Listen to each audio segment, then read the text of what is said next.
नमस्कार और स्वागत है। आज हम एक ऐसी चीज पर बात करने वाले हैं जिससे शायद हम सब जूझते हैं। सुबह सुबह बिस्तर से उठना इतना बड़ा काम क्यों लगता है? क्या है इसके पीछे का असली कारण? हाँ, हम सब ने महसूस किया है ना। अलार्म बजता है, बाहर अभी भी अंधेरा है, हल्की सी ठंड है, और वो रज़ाई, मानो दुनिया की सबसे अच्छी जगह वही हो।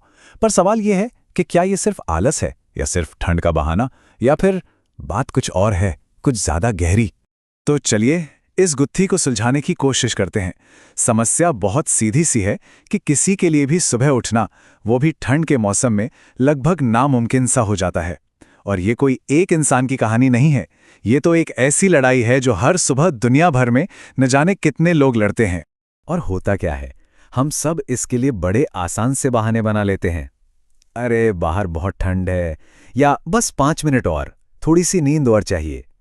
सुनने में तो ये बातें बिल्कुल सही लगती हैं, है ना? लेकिन क्या सच में यही असली वजह है? तो फिर असली कारण क्या हो सकता है? प्रेमानंद जी महाराज की माने तो सुबह न उठ पाने की वजह वो है ही नहीं जो हम सोचते हैं। इसका ठंड से या थकान से कोई लेना देना ही नहीं है। और यहीं पर असली बात सामने आती है। ये कोई विल पावर की कमी नहीं है, ये कमी है एक गहरे, एक मजबूत मकसद की। जब तक किसी काम के लिए वो सच्ची लगन नहीं होती ना, तब तक शरीर तो हमेशा आराम ही ढूंढेगा। तो ये लगन आखिर है क्या? ये सिर्फ किसी चीज में इंटरेस्ट होना नहीं है, नहीं। लगन वो एक जुनून है, एक आग है जो अंदर से धधकती है, एक ऐसी ताकत जो सबसे मुश्किल काम को भी आसान बना देती है, जरूरी बना देती है। सिर्फ बातें करने से अच्छा है एक मिसाल देखी जाए। महाराज जी की अपनी जिंदगी का एक किस्सा है जो दिखाता है कि ये लगन की ताकत असल में होती कैसे है। और ये किस्सा सच में हैरान कर देने वाला है। जरा सोचिए, उम्र क्या थी? सिर्फ 16 साल। ये वो उम्र होती है जब ज्यादातर लोगों का ध्यान कहाँ होता है? आराम में, मनोरंजन में। और उस उम्र में वो एक ऐसा अनुशासन जी रहे थे जिसकी हम आज कल्पना भी नहीं कर सकते।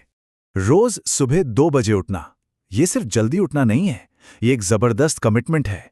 और ये तो सिर्फ शुरुआत थी, एक ऐसी दिनचर्या की जो किसी भी आम इंसान को सोचना भी मुश्किल लगे। और ये किसी जबरदस्ती के डिसिप्लिन से नहीं आ रहा था, ये आ रहा था उस गहरी अंदर की लगन से। वो बर्फीली गंगा में नहाना कोई सजा नहीं थी, बल्कि अपने मकसद की तरफ बढ़ाया गया एक और कदम था। यही तो बात है, जब किसी के पास इतना मजबूत मकसद होता है ना, तो वो सिर्फ डिसिप्लिन में मदद नहीं करता, वो तो मुश्किल और आराम इन दोनों के मायने ही बदल देता है। तो यहाँ 2 बिल्कुल अलग सोच हैं। एक तरफ है शरीर जो बस आराम चाहता है, लेकिन दूसरी तरफ जब वो लगन होती है तो आत्मा अपने मकसद को पूरा करना चाहती है, और फिर शरीर को उसके पीछे पीछे चलना ही पड़ता है। मतलब सच्चे मकसद के साथ तो आराम का मतलब ही बदल जाता है। बस 20 मिनट की झपकी भी घंटों की नींद जैसी लगती है। क्यों? क्योंकि इच्छा काम पर वापस लौटने की होती है, काम से भागने की नहीं। तो ये सारी बात हमें आखिरी और सबसे बड़े सवाल पर ले आती है कि अगर नींद और सुस्ती ही असली आराम नहीं है, तो फिर असली विश्राम, सच्चा आराम मिलता कहाँ है? और जवाब इसी में छिपा है।